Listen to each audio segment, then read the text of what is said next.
Tyler, obviously you expected it, but what's it like to be one of the final three candidates for an award like Sixth Man of the Year? It's all right. It's cool, I guess. I'm cool with it. Was there any thought when you saw them roll through the names that Spo was a finalist for Coach of the Year, but then we saw that Bam was not for Defensive Player? What were your thoughts when you saw the votes come out? I thought it was, just unfortunate that Bam wasn't on, Defensive Player of the Year, the last three finalists.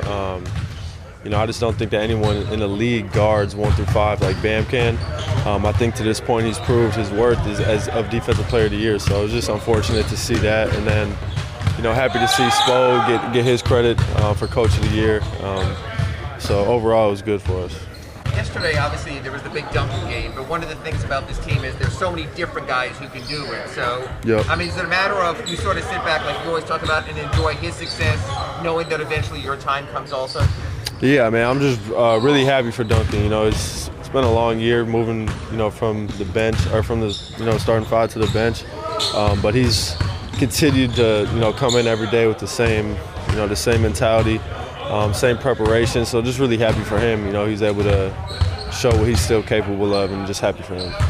Tyler, when you look at Bogdan and you look at Trey, those guys going for 1 for 20, as good as your defense is, I'm sure you're expecting that they will have a different result tomorrow because those guys are just such good shooters. Yeah, I'm sure they'll be a lot more aggressive. They'll watch the film and find out ways they can, be aggressive, find ways to get to their spots and score. But just our defense was, really good yesterday. It's game 2. I'm sure they'll make some adjustments and, try to free their guys up, a little bit more. So we'll see what happens. And getting back to the Sixth Man of the Year thing, what does it say about your unselfishness? Because you could easily start and would start 30 out of 30 teams. It says a lot that you are willing to come off the bench. We're trying to win a championship here, so.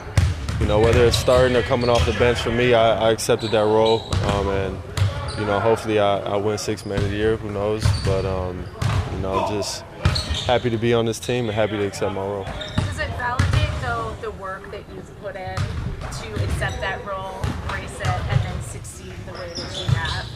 Yeah. I put a lot of work in this off season and even throughout the year, just trying to improve every single day. So just being part of this team and. Proving my worth as a sixth man, and hopefully one day I can be a starter. Tyler, yesterday Spo put you at the top of the press with Gabe at the top of the zone a little bit, which is usually Gabe and Caleb run those minutes a lot together. How did you prepare to be in that defensive spot, and then did you have to communicate with Gabe to get a relationship there at the top of the zone? Yeah. Last couple weeks of the season, I was playing the top a little bit, and then in practice, I've worked on it quite a bit. So I'm pretty comfortable actually at the top now compared to the bottom. So I'm excited to be up there with Gabe, and I think we can get some stops. First playoff win in that building in about 5 years or 6 years. What was the atmosphere like? Yeah, the atmosphere was amazing. We got the best fans in the league. Just being out there in front of everybody was amazing. Happy we got our first playoff win in this building. You said 5 or 6 years, so just happy we got the win and just continue to move forward. The game after your guys yesterday, net Celtics seemed to get everyone's attention inside the sport, and the implication being that whoever wins that series will be in a good spot to maybe go all the way to the East. Meanwhile, you guys started the day with a big win and the #1 team in the East. Do you feel like the attention has been placed on you guys properly, considering all you did in the regular season to get the #1 seed? We don't really want attention. You guys can keep the attention for the other teams in the East.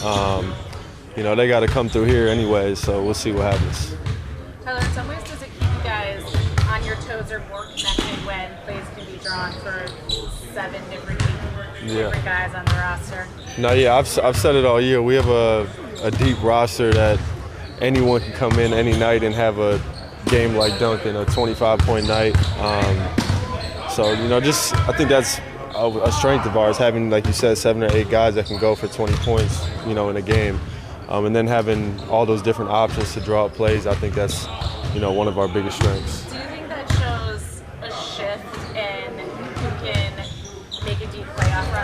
say when it's not about a big three and it's about a big 7 or 8? Yeah, no, for sure. I think we have, you know, one of the most complete teams, if not the most complete team in the playoffs. So I think that does, you know, that will go, you know, far in the playoffs, having guys that can, you know, come in who may have not been in the rotation the last series, could come in the next series and, you know, make a big impact.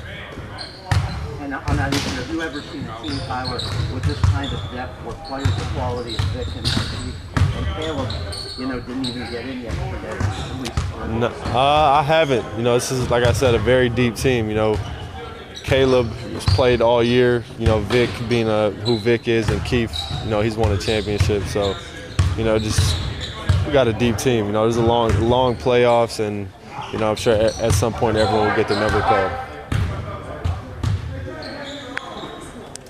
All right, Good. thank you, Appreciate sir. it.